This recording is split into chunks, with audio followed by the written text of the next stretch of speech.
En tout cas, blessure intérieure est causée de plusieurs façons.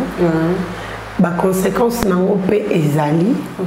Ou ils ont ça là que ils ont même déséquilibre mental d'abord. Blessure mususu ekoki kozala par rapport à l'agression. Agression ekoki kozala ya nzoto, agression ekoki kozala ya parole méchante, parole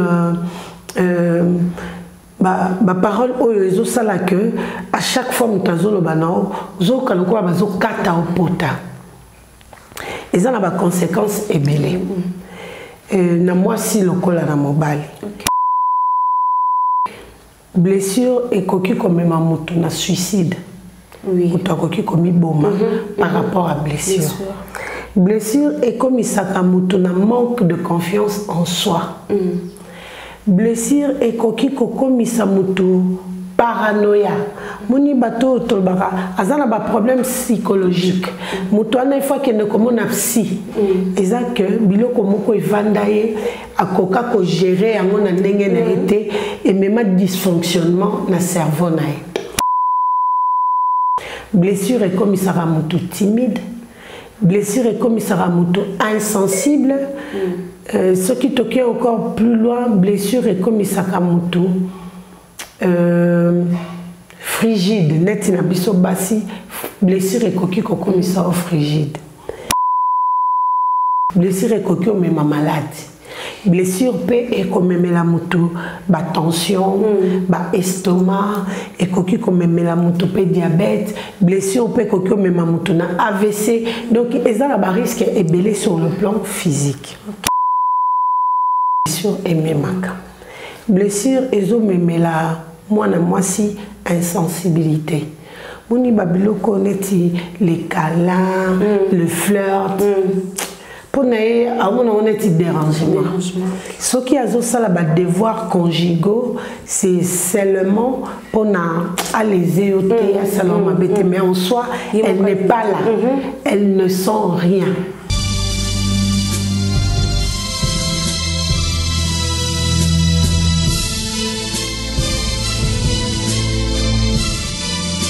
Cabinet de santé nationale puissante chez Dr Cathy Munga. Comme mon sœur Cathy Munga, nazali naturothérapeute, nazali kosunga bandeko bazali na bokono ndenge na ndenge au moyen de plantes naturelles. Bandeko bazana ba problème ya ba hémorroïdes interne tout comme externe, infection urinaire, prostate, azoospermie, obota ezalité, rhumatisme, nerf sciatique, gouttes, règles douloureuses, glaucome, vision floue, motopathie intense, sinusite, awa nazana kati ya laboratoire. Awa nde bisika na séchaka ba plante, banzete, ba makasa ya ndenge na ndenge, dépôt nanga yango yo esika na salaka ba formule na ba solution nanga. Merci na équipe mobimba ya maison chez Cathy, en particulier Joyce Bolala. Tozali bongo na commune ya Ngaliema, quartier Kinsuka Pêcheur, avenue Maïndombe, numéro 99. Référence carrière Kari Grèce. Le Biko Nabino et Sengo Nabis. Bienvenue chez nous, chers téléspectateurs. Bonjour, bonsoir, tout dépend de l'ère à laquelle que vous allez nous recevoir. Avant de débuter ou de progresser avec notre émission, nous vous invitons de s'abonner dans notre chaîne CM, la Nation Puissante. Cliquez, aimez, partagez. Comme je dis toujours, cela va nous permettre de se communiquer de près ou de loin. Notre émission est intitulée « Le monde dans l'église ». Tozara wana te pona kolobela ba makambo ba pasteur ba saka non pasteur wana pesa ki prophétie boye pasteur wana en tout cas ba publier qui est cette tape bima qui est pasteur wana non tout ça pe wana pona kolobela sujet o ezaka très sensible parfois ba tout négligeant même na ba église même na bandako même na école tolobela kango penzate or eza ba moko sus o eza ba problème o e dérangeaka bomo ya mutu mutakoza la azaona asekakate eza biloko mususu asalakate yoko kanse kazandoki peut-être azandoki te eza via ba réalité o ya kutani nango na vie nde ekomisa ye na etawana. Notre sujet est intitulé le blessure intérieure.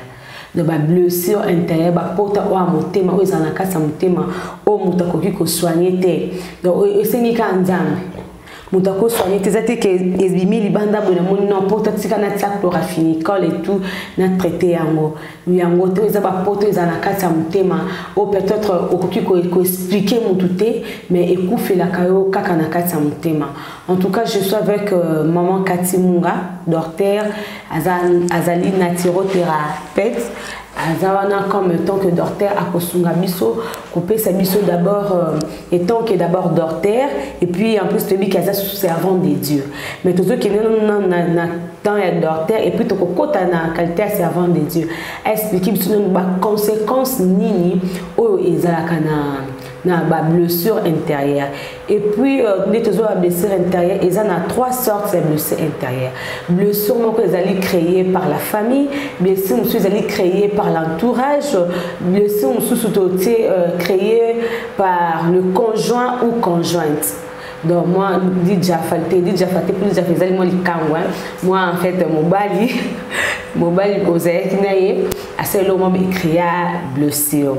Bonjour maman Cathy Munga. Bonjour Afiando ma maestro. Maman bonne santé. En tout cas de la tête jusqu'à la plante de mes pieds tout va bien. Tout va bien.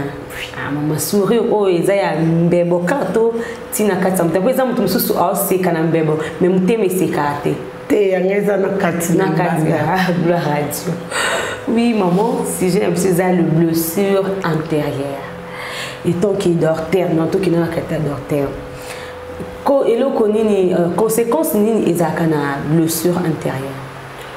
En tout cas, blessure intérieure est causée de plusieurs façons. La conséquence nango pe ezali. O ezo sala que ezo mema déséquilibre mental d'abord. Blessure mususu ekoki kozala par rapport ya ba agression. Agression ezali ekoki kozala ya nzoto, agression ekoki kozala ya ba parole méchante, ba parole oyo ezo sala que à chaque fois mutazolo banao zo kaloko bazo kata opota. Eza na ba conséquences ebele. Na moi si lokola na mobali. Blessure et coquille comme ma moto na suicide. Oui. Ou coquille comme boma par rapport à blessure.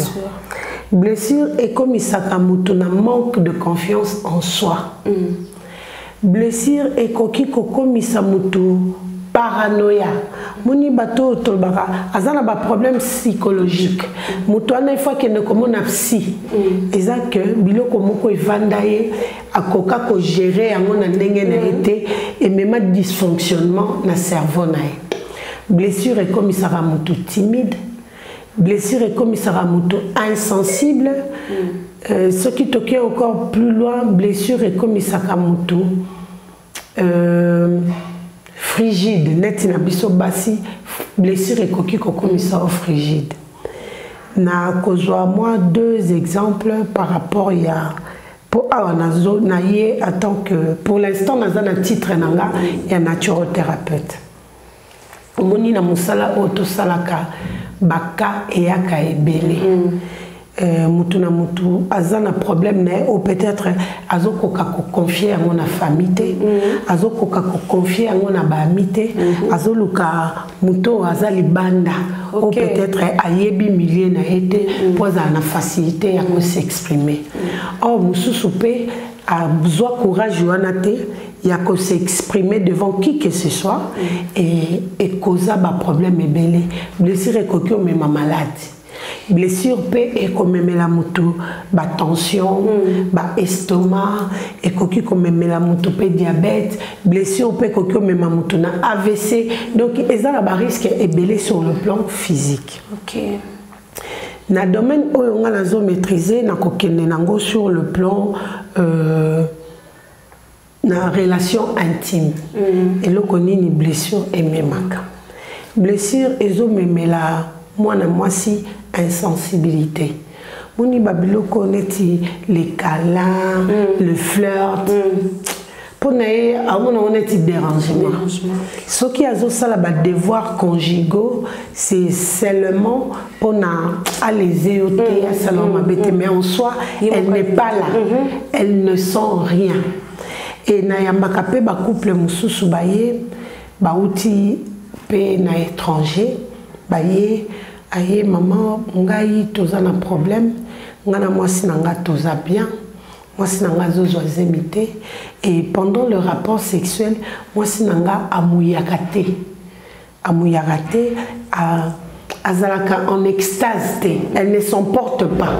Azana est normal, bon yo le cololine quand on sala, bon sala mais elle n'est pas dedans. Pour na nini, pour na ma blessure, alobi ayebite eloko nini et sala kai. Na tunie na lobi maman, est-ce que yo na mobile na yo ça vous arrive bo soit na kapamba pamba.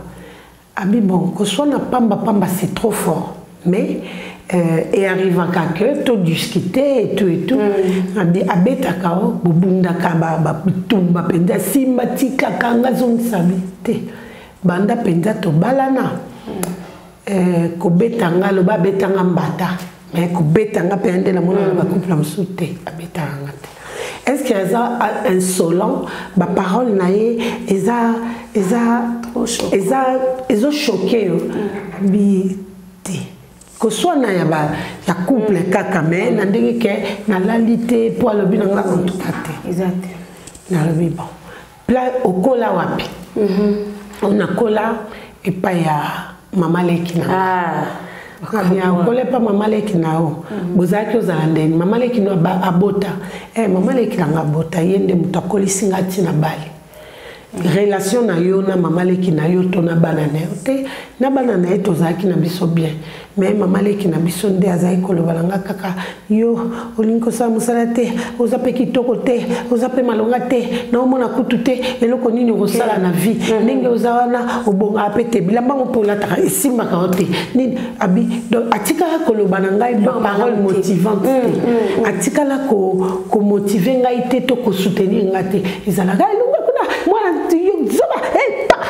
moi abetanga na guerre abetanga net na film aloba nanga kama kama mabe ngwa kuna telo mabe ngwa kuna uzata tina te ngwa abia place problème na yo e utakuna ngabisko ebongo banane ote bana ko bando mama po ni usala bongo mama po ni lo bagane buté mama eza bien te bi banane ependa to zalaki bien mais mama leki nanga wana pas moyen te ba mususu kutu mobali nae alingaki même abenga nae na ndako pona ndenge azai kosala ngai aola musanga 4 heures komba pangusa sala boye ale malgré nazo sala no sala kama be na pangusa boye mona ya betinga ki paint na ko ya kuna tande ngotiki bakaro ngotiki ngomai obasala anda donc nabando yeba souté nini na sala bien nini na sala bien te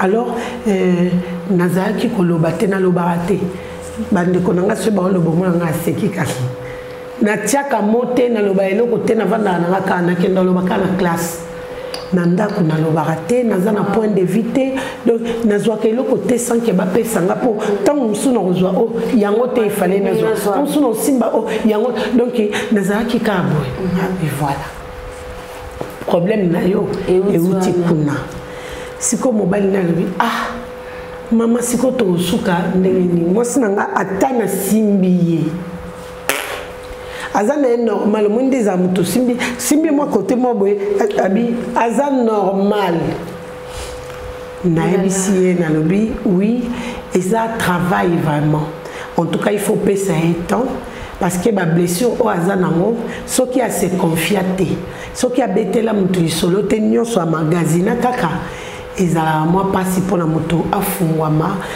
ayoka elengi ya vie et le ko sala wana il faut besoin temps osambelaka oh bon il y a bon ka il faut osambela scope ya solo au bandeli pe ne bandeli au yambi Seigneur Jésus Christ comme Seigneur et Sauveur wa ko tout ben non parti wana wa to lo ben non parti physique bon to tiki no côté il faut na côté boye il faut au solo la mingi il faut le barane maloba parole douce ou le barane maloba bolingo ou mettre en confiance parce que ndengazana elle n'a pas confiance habite tout justement na sombe la kaye biloko ya cher na lati sakaye bien mais yemoko ayebi ko apprécier loko latite so pese zo o ta o izakito na o na zoni azana choite yonde il faut ponela parce que a omona o ya opona tam seza ya moté donc loko la déjà etikala epo akoyi nango tala kaka atikali pa mama leki na ye banda âge à 5 ans na 5 ans na tio kendo ko ba na 23 ans donc aux 8 ans ya kotakoli alors etika e ba blessure dans le but dans ces cas il faut botala kaba film romantique bino kuna la poto bozana bino na ba cinéma ba nini botala kaba film o ezolobela sur l'amour ba film comique ba film o ya kosekisa honnête ba film ba chariot ba lui de finesse ba Tom et Jerry ba biloko ezosekisa sans cesse babiloko anande il faut atala kamingi et puis yo olobaka na maloba bolingo o encourage akaye o motive akaye après na yango pendant que bozotala na yeli bongo huile de coco na bata huile de coco beurre de cacao na sala rappelle moi beurre de cacao na ngana bemoni beurre de cacao déjà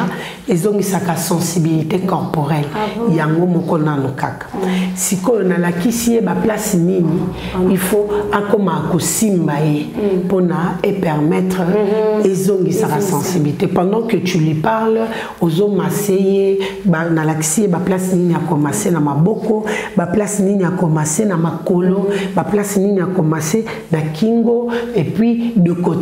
En tout cas, j'étais obligée à collaxer parce que bazaki couple. Même si là, il faut simbakaye il faut toucher kaye il faut salakaye boy. Il faut wana bozo solo la bozo seka. Ti okomona biloko wana e baloti kaye. Donc Dieu merci pour elle à comment qu'il a niveau à suicidité. Mais azana manque de confiance en soi. So talier moi si kitoko. Azana kola poupée en nature. Nous moni ba popine bazala. Siko ya mutu nango. Mais malgré nenga zabongo, elle n'a pas confiance en elle.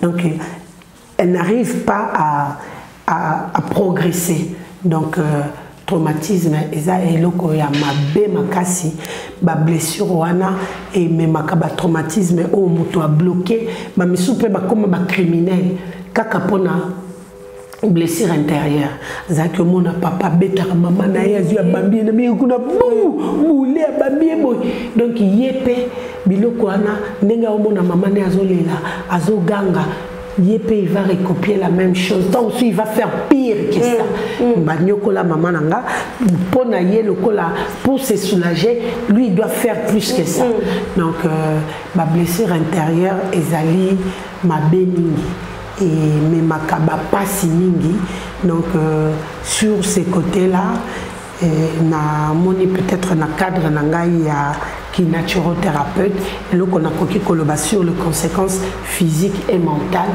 ya voilà maman moni qui a sujet moko ba bon examen mais c'est vraiment important histoire où Selinga passé tambusika mais ni en fait donc et Selinga vraiment passé ya passé et on a balam susu ba ko ba phaseur oui lui est là comment boye mutu a lobi la cache surtout so ko feli papa ou so ko feli maman we bitinga nya ko boko la yo ba maloba wana etika mutu oui na mutema même ngamo malgré dans la blessing appelle les canons qui est oui mais il faut toujours en parler parce que ça motive les gens qui nous suivent parce que plus tu en parles il pas au moins ngapi loko nazala en tout cas donc il n'a qu'à se dégager ceux qui n'a lobby il n'a qu'à se défouler au moins on a bas commentaire ou tu n'as pas comment le bail ngapi sala ngapi ngapi zong sala donc il faut toujours partager l'un des conséquences on a mais comme ça kanda mukuse bon na supporta sous choc te na milo bila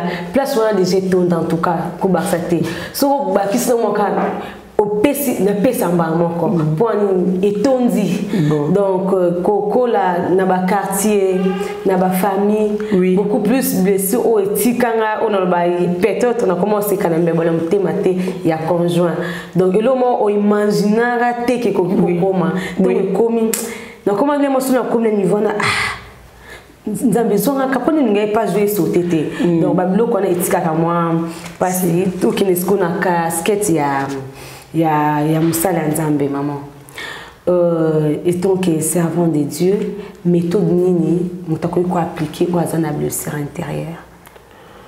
En tout cas lokola bana na nzambe ba blessure intérieure spécialiste na ngo penza oyo asalisaka ngo eratarate c'est Jésus-Christ de Nazareth. Amen. D'abord pour na commencer ezali nanu koyamba Jésus-Christ comme Seigneur et Sauveur. Amen. Ndenge lobi na Romains 10 verset 19. Okay.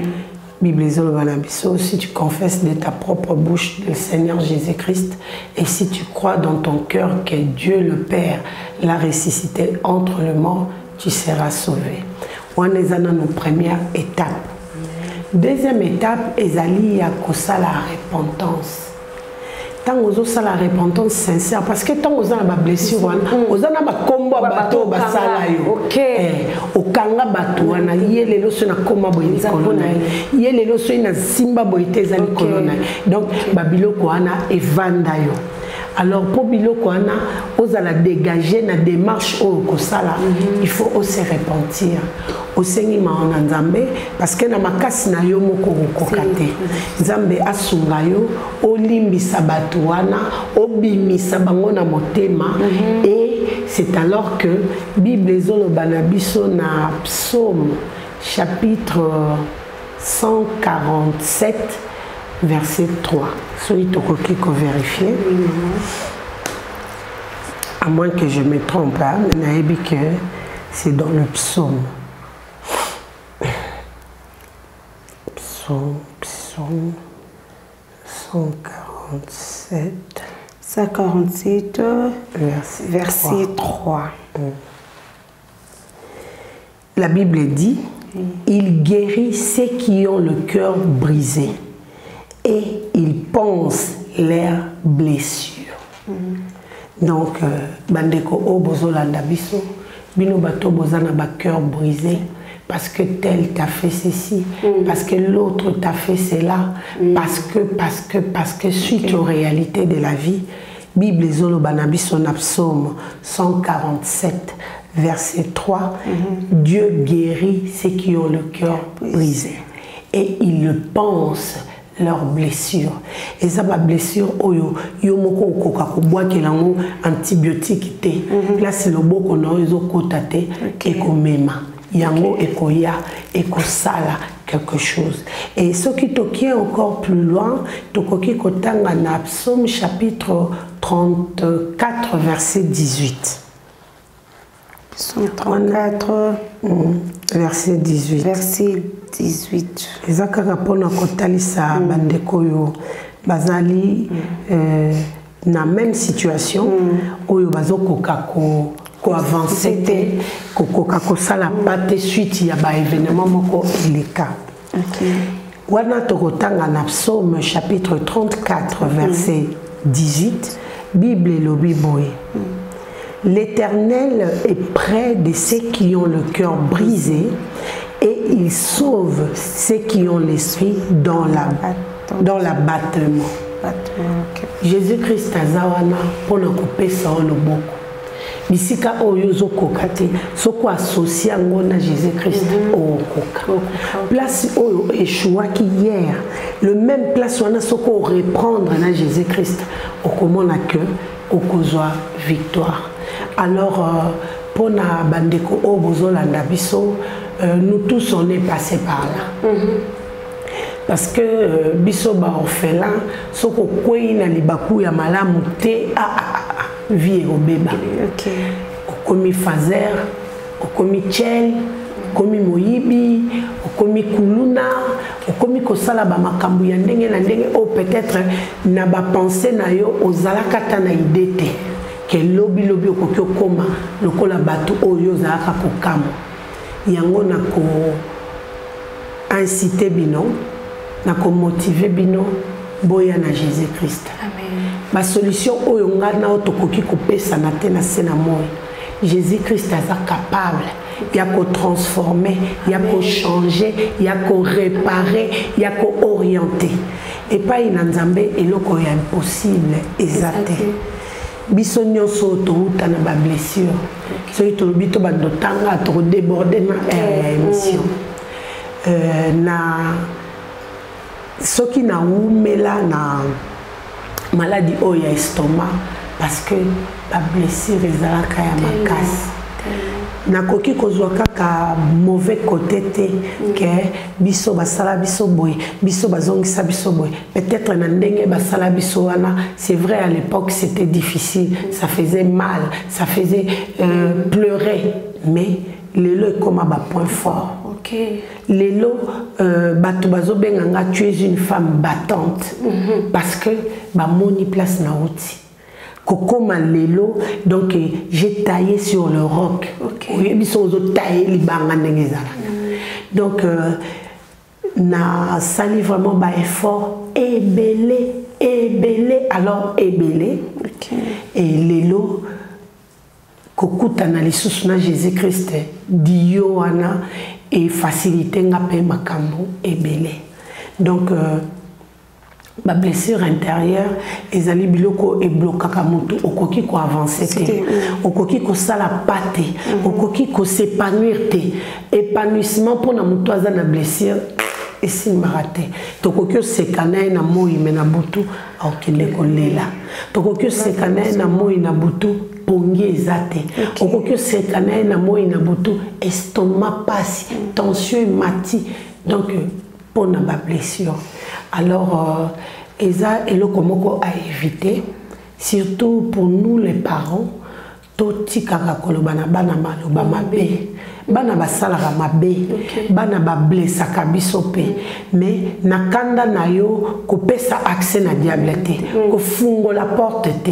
Donc il faut qu'on motive bana na biso eloko asali ya malamu moti. Ah tu as bien fait, vraiment tu es le meilleur. Biso na mo ezala raté, minka na mona ngona ba TV na porte. Ah mais ezala raté, maman ça tu as bien fait. En tout cas, moi nanga abeta balé. Nazali parmi ba parents oyo ba motiva ba parents mususu ba ya kantika bal parce que bazo beta balé na place ya bien na équipe ya bien mais bana mingi ba ya kana ba chauffeur na bonne na oncle na cousin parce que les parents disent ah on a ba ventir ah ça n'est ka on a osane monter mais moi j'ai toujours été là pour mon enfant. Oui chérie, tu es le meilleur, vas-y, oui j'ai confiance en toi, oui tu vas gagner ça, enlève-moi ça.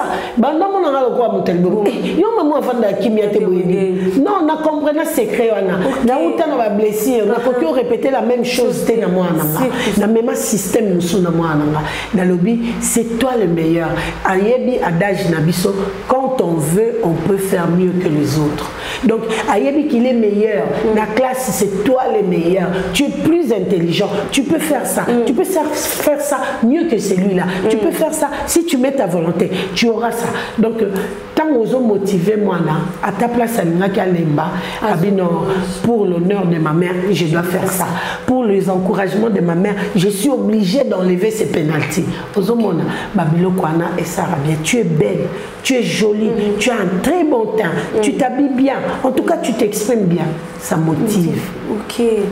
Yoni na onga ko loba boy. Ni na ko loba miso batu olaksani yende mutamaele. Wape maele to azoba. Oyebi pe lokote. Oyebi te lo nyozolona na kozolona ya mwana makambu ya mabe. Eza semence Bible zoloba la parole Et non, la mort et la vie sont au pouvoir de la langue. Quiconque l'aime en mangera le fruit. Parce que eza semence aux okotisa. Kozela fruit mususute. Ok. Yo penza bako sente au carabo. Au moment na pe na mikolezo le kamwana na ba sente. Eh moi nanga kitoko boy. Obala ministre. Moi nanga natayo obala mundele. Ta parole wana pe ekokisamaka.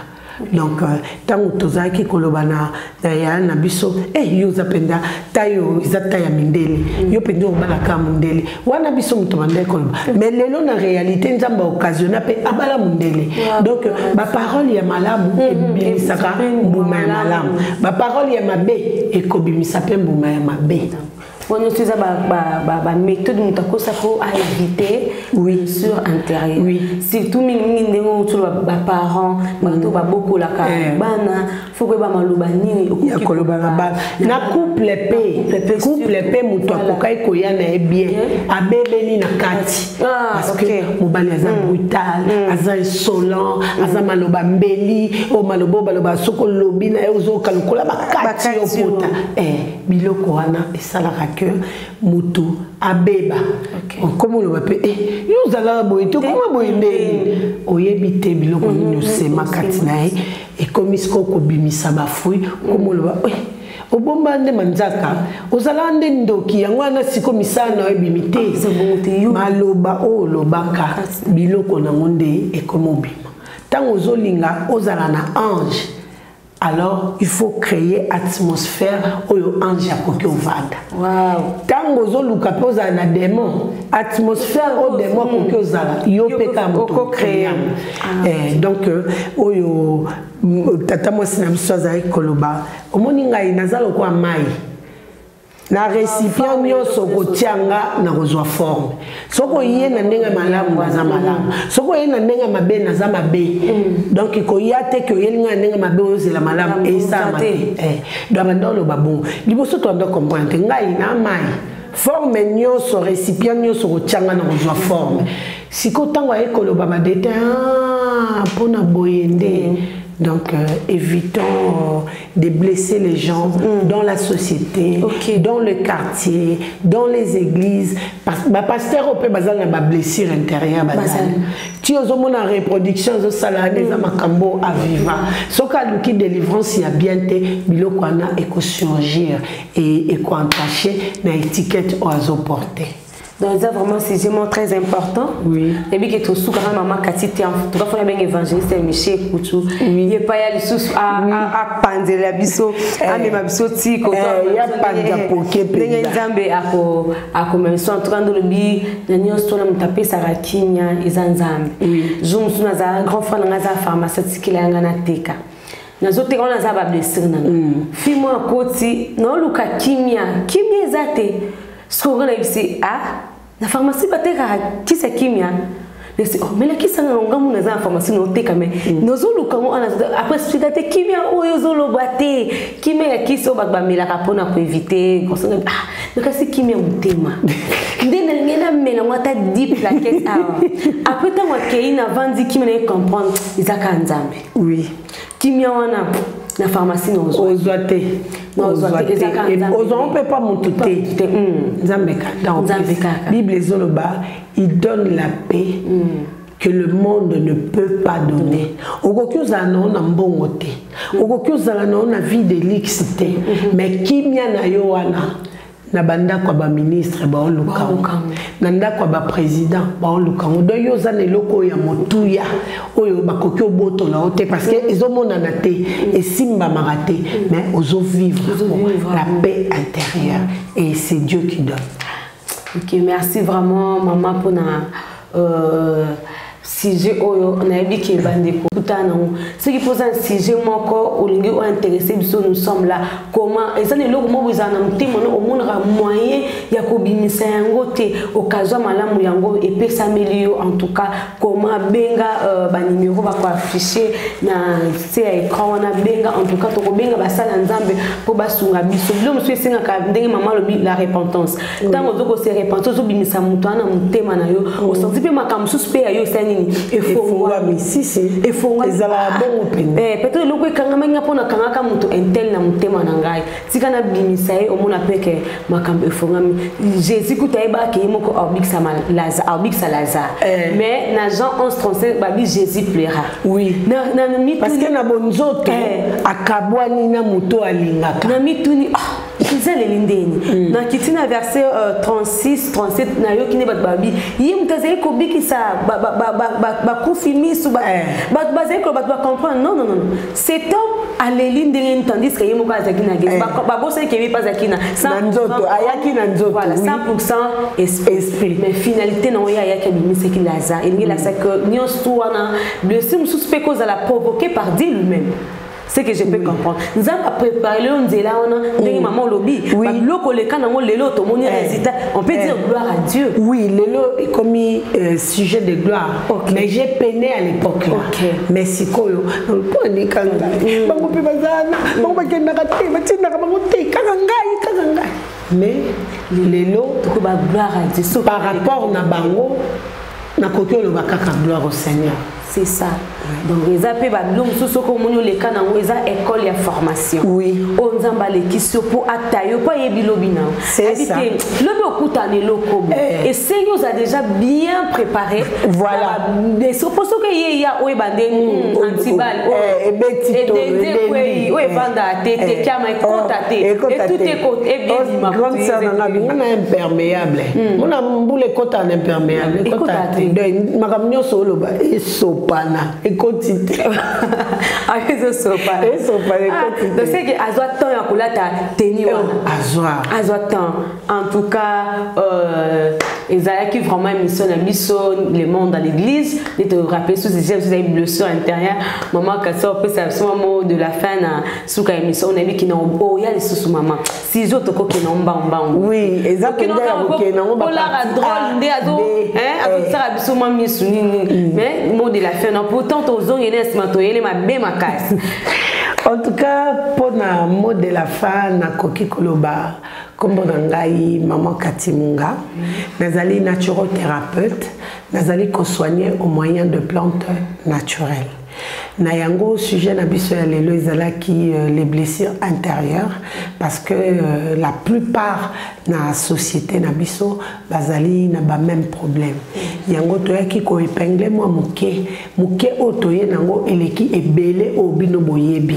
Donc biso na part na biso topesi ba élément oyo. Mais soki yo yebi pe ninyo blessure intérieure ekoki ko sala obaki seli biso koye kola baye kola tous les jours. Tokolemba koye kola na yango na kosenga na bino bo s'abonner massivement na page Facebook nanga na kombo ya CM la nation puissante officielle et puis boye lisusu na chaîne YouTube nanga na kombo ya CM la nation puissante. Désormais tokobanda koleka en direct na Facebook na YouTube na 20h45 pour na direct toujours partager sur des sujets. Bonne air à Congo, bongo air de Kinshasa, oui.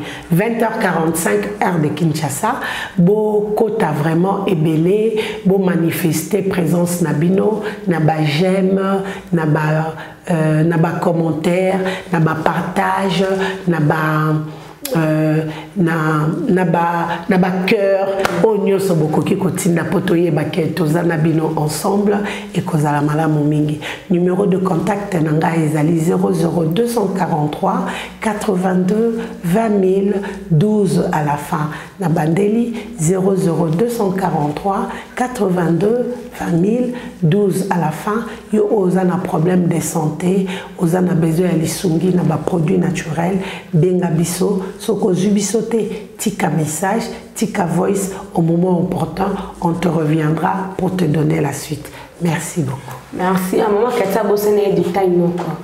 Alors bien na besoin intérieur muto abiki sa reza Jésus mais ba technique physique pe na maman Katia aza pe côté on a pour aller remettre la couple la muda résultat c'est que tout ça peut tout ba m'appeler libaya hein côté physique maman Katia zo bik sa blessure intérieure Oui, hein, je donne le voies et moyens au Moutoupé à Kokiko Bika par rapport au blessures intérieures. Voilà, moi, tout ça, ça a un problème n'a développé. Non, Bika n'a pas peut-être bête la paix Moutoumé.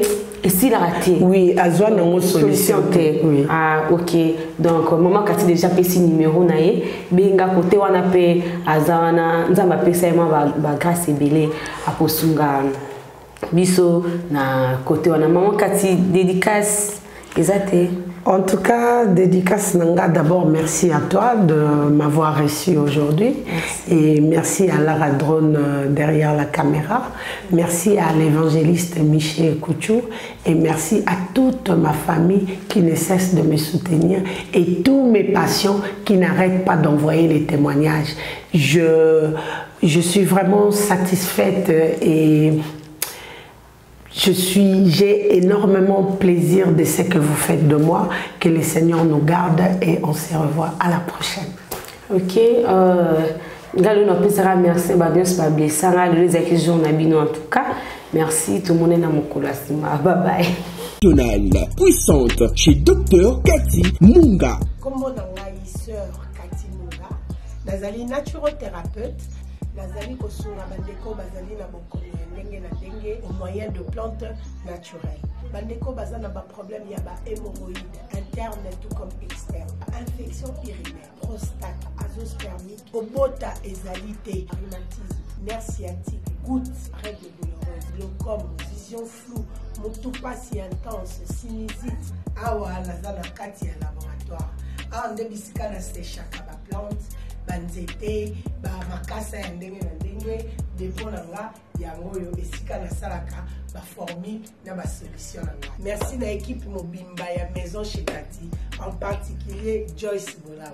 Tozali bongo na commune ya Ngaliema, quartier Kinsuka Pêcheur, avenue Maïndombe, numéro 99. Référence carrière Kari Grèce. Le biko na bino et sengo na biso.